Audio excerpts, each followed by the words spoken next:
ketika dia itu mendapatkan nikmat, dia tidak sombong, tidak menganggap bahwa hartanya itu karena perolehan jerih payahnya saja, tapi dia tetap ingat bahwa itu adalah dari karunia Allah Subhanahu wa taala.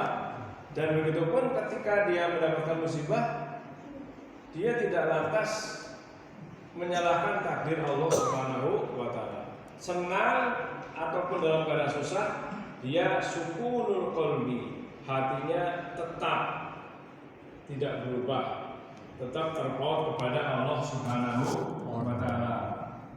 Kadang-kadang ada orang yang lagi senang lupa sama Allah, giliran dia lagi susah nangis-nangis merengek-rengek kepada Allah Subhanahu wa taala.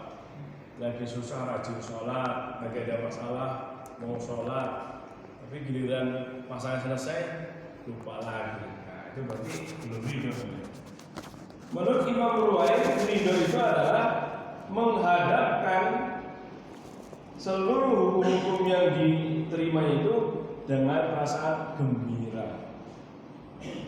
Saya pernah baca dalam sebuah buku ya, orang Turki sih, tapi sudah diterjemahkan ke dalam bahasa Indonesia. Dia mengatakan ada Allah. Dia mengatakan dalam terjemahan begini, dalam bukunya, Allah ada, masalah tiada. Allah ada, masalah tiada. Di situ ada satu subjudul, rela terhadap musibah yang menimpanya. Jadi ada seorang ulama besar namanya Imron. Dia terkena penyakit muntaber tidak kurang dari 30 tahun, sehingga dia bed rest. Bed rest itu selalu berada di atas dipan. Itulah dipannya bukan dari kasur, tapi dia dari pelepah kurma. Sehingga untuk, mohon maaf, buang air besarnya, dia dibikin lubang dalam dipannya itu, sehingga langsung ke bawah tanah. Di tanahnya langsung berupa lubang tempat kotoran dia. Nah, suatu ketika dia punya saudara namanya Atrof, menengok si ulama ini yang bernama Imron. Setelah 30 tahun itu, ketika melihat keadaan ulama yang tadi sedang sakit, Atrof ini nangis terseduh-seduh. Ketika menangis, maka Imron bertanya, mengapa engkau menangis?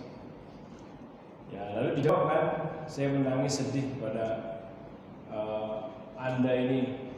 Kenapa Anda sekarang sakitnya kok sangat parah? Sudah Anda terima selama 30 tahun. Nah, saat itu ulama yang bernama Imron ini mengatakan, kamu jangan bersedih, akan saya beritahu satu berita, tapi kamu nanti jangan cerita-cerita sebelum saya meninggal dunia. Ya.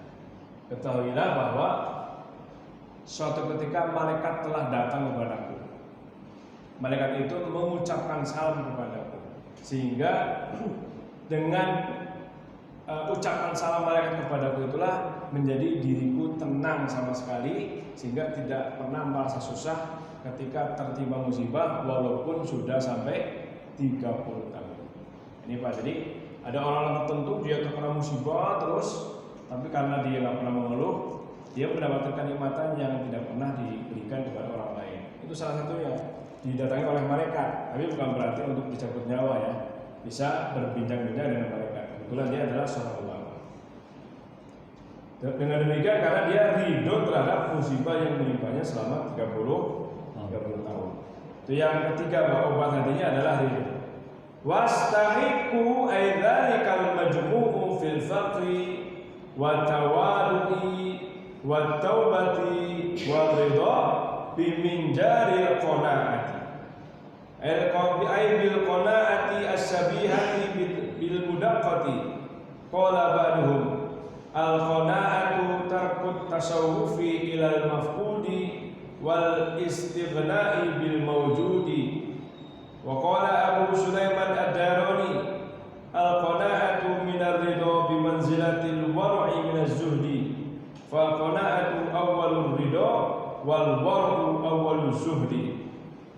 Obat hati yang keempat adalah qana'ah. Kalau ridho tadi dibahasakan rela tenang.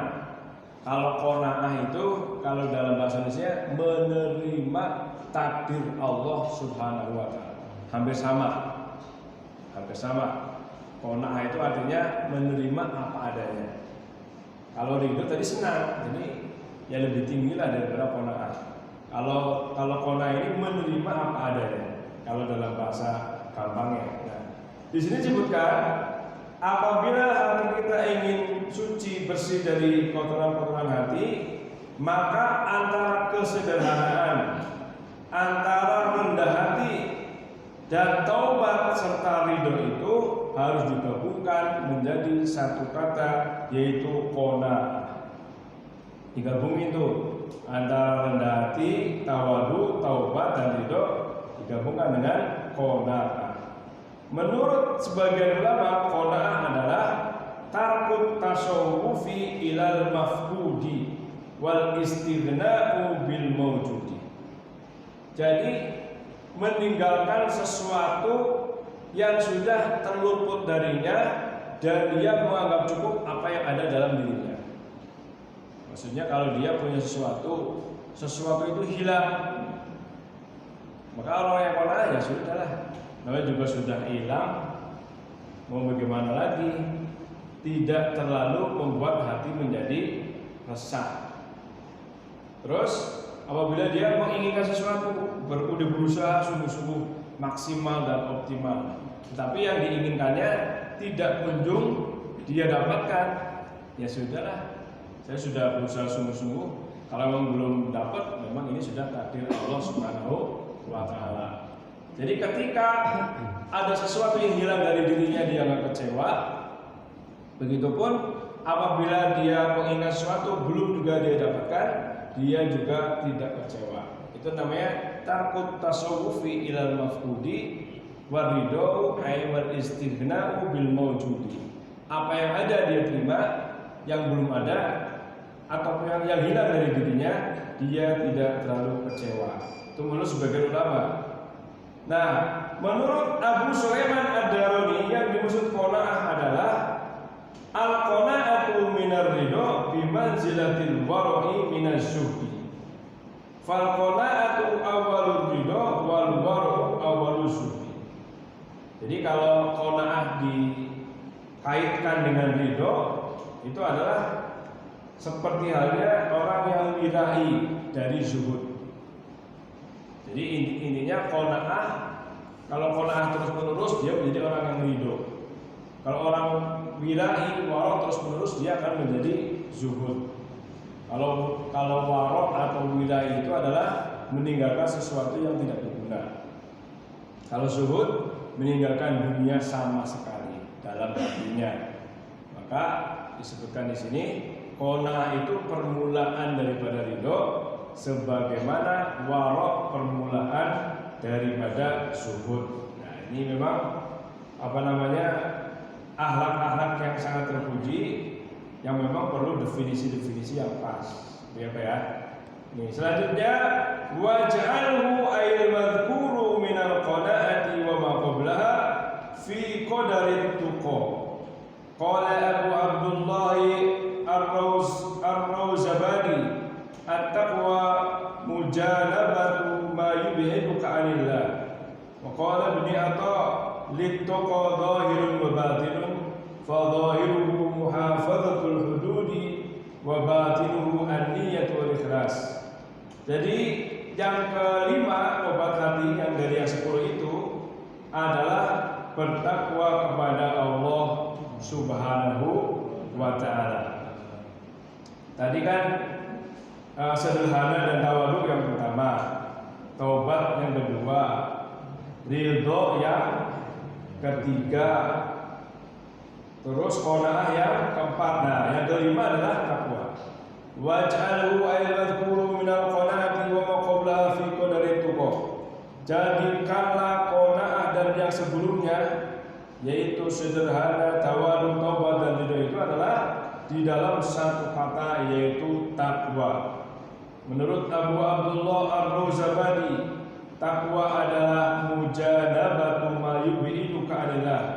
Mujanabatu ma menghindari sesuatu, yub'iduka yang menjadikan dirimu jauh, anillahi dari Allah Subhanahu wa taala. Kira-kira apa yang membuat seorang jauh dari Allah Subhanahu wa taala? Adalah berbuat salah, dosa dan maksiat. Ketika orang berbuat salah dan dosa, Allah menjauhinya, malaikat menjauhinya, tapi setan mendekatinya. Na'udzubillah. Nah, orang yang bertakwa itulah menghindari larangan-larangan Allah Subhanahu wa taala. Sebagaimana para khatib menyampaikan dalam khutbahnya, takwa itu adalah imtithalu awamirillah wastinabu nawahiyah atau wastinabu nawahihi, melaksanakan perintah-perintah Allah Subhanahu wa taala dan meninggalkan larangan-larangan Allah Subhanahu wa taala. Jadi takwa itu kalau bahasa Indonesianya, kalau dengan satu kata, takwa artinya takut, betul Pak? Ya, takwa artinya takut. Ridho artinya rela. Qanaah artinya menerima.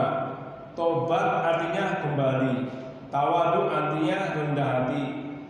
Fakir artinya sederhana. Itu kalau diterjemahkan ke Indonesia dengan satu kata. Nah ini, takwa artinya takut. Takut apa? Takut dari siksa Allah Subhanahu wa taala, sehingga tidak mau melakukan larangan-larangan Allah Subhanahu wa taala. Nah, itu definisi dari Abu Abdullah atau Zabar.